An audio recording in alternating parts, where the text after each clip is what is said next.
Guys, welcome to HardReset.Info channel. Today I have AGM Pad P2 and I want to show you how add remove magnification to this device.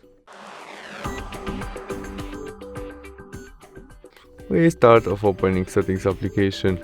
In it, scroll down and look for our accessibility, and there we must open our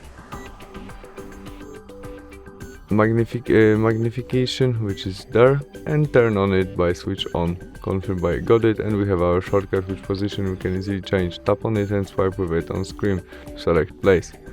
To zoom our screen, we tap on our shortcut and tap on screen. To change position of that, use two finger and swipe with it on screen.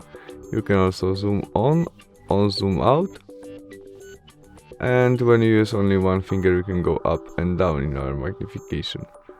And to turn off it, press again on your shortcut. And that's all. Thanks for watching. Bye.